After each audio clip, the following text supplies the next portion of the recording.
السلام علیکم، میں فروق اعظم۔ آپ دیکھ رہے ہیں میرا یوٹیوب چینل۔ یقیناً آپ اب خیریت سے ہوں گے۔ پاکستانی فاسٹ بولر نسیم شاہ کی فلسطین کے خلاف بیان دینا ان کے گلے پڑ گیا ہے اور کافی تنقید کی زد میں آ چکے ہیں۔ کیا تفصیلات ہیں آپ کے سامنے مکمل ڈیٹیل سے رکھوں گا،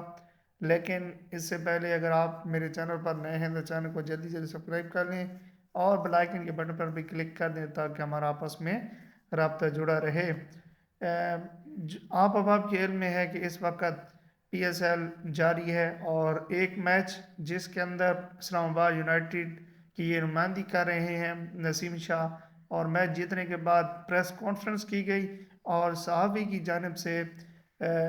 جو پچھلے دنوں قومی اسمبلی کے اندر ایک قرارداد پیش کی گئی جو کہ اسرائیلی جارحیت، اسرائیلی بمباری اور اسرائیلی حملوں کے خلاف اور فلسطین کے حق میں قومی اسمبلی کے اندر قرارداد پیش کی گئی جو کہ متفقہ طور پر منظور کی گئی۔ یہ سوال کیا گیا نسیم شاہ سے کہ کیا ایک طریق ساز دن ہے پاکستان کے لیے کہ اسرائیلی جارحیت کے خلاف پاکستان کی قومی اسمبلی میں اسرائیل کے مخالف ایک قرارداد پیش کی گئی ہے، کیا اس کے حق میں آپ کچھ الفاظ کہنا چاہتے ہیں؟ تو نسیم شاہ کی جانب سے ایک غلط بیان جاری کیا گیا کہ اس نے کہا ہے کہ اس چیز کو ہم ایک سائڈ پہ رکھتے ہیں، ہم اس وقت کرکٹ کھیل رہے ہیں تو ہمارے کرکٹ کے حوالے سے یہ سوال پوچھیں، کیونکہ انہوں نے کہا ہے صحافی کی جانب سے کہ آپ جو اپنی جیت ہے اس کو فلسطین کے نام کرتے ہیں۔ تو نسیم شاہ نے اس کو سائڈ پہ لیتے ہوئے کہا ہے کہ آپ ہم اس طرح کے بیانات نہیں دے سکتے، آپ کرکٹ کے حوالے سے کوئی بیان کوئی چیز پوچھنا چاہتے ہیں تو ہم اس کا جواب دے سکتے ہیں، لیکن اس کے بارے میں ہم جواب نہیں دے سکتے۔ تو یہ پاکستانی کرکٹروں کا حال ہے کہ جہاں پر فلسطین کا پی ایس ایل کے اندر جھنڈا اٹھانا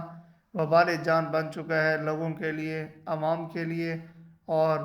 یہ اتنے بڑے منصب پہ پہنچ کے اتنے بڑے دنیا میں ان کا نام ہے اور یہ لوگ فلسطین کے حق میں آواز نہیں بلند کر رہے۔ ہم دوسری کنٹریز کے لوگوں کو دیکھتے ہیں، وہ چاہے فٹ بال ہو چاہے ادر گیمز ہو، ادر کنٹری کے لوگ فلسطین کے جھنڈے فلسطین کے حق میں بیان دے رہے ہیں، اور یہ پاکستان کے اندر مسلمان ہو کر اور اتنے بڑے کریکٹر ہو کر وہ مخالفت کر رہے ہیں فلسطین کی۔ تو اس طرح کے بیانات نہیں دینے چاہیے۔ عزت اللہ دیتا ہے۔ فلسطین کے حق میں محمد رضوان نے بیان دیا تو آج وہ سرخرو ہوئے اور آج دنیا میں اس کا نام ہے اور محمد رضوان ہو رہا ہے۔ تو مزید اگر آپ نے ابھی تک میرے چینل کو سبسکرائب نہیں کیا تو چینل کو جلدی جلدی سبسکرائب کر لیں اور بیل آئیکن کے بٹن پر کلک کر دیں تاکہ ہمارا آپس میں رابطہ جڑا رہے۔ نیکسٹ ویڈیو میں ملتے ہیں، تب تک اجازت دیجیے، اللہ حافظ۔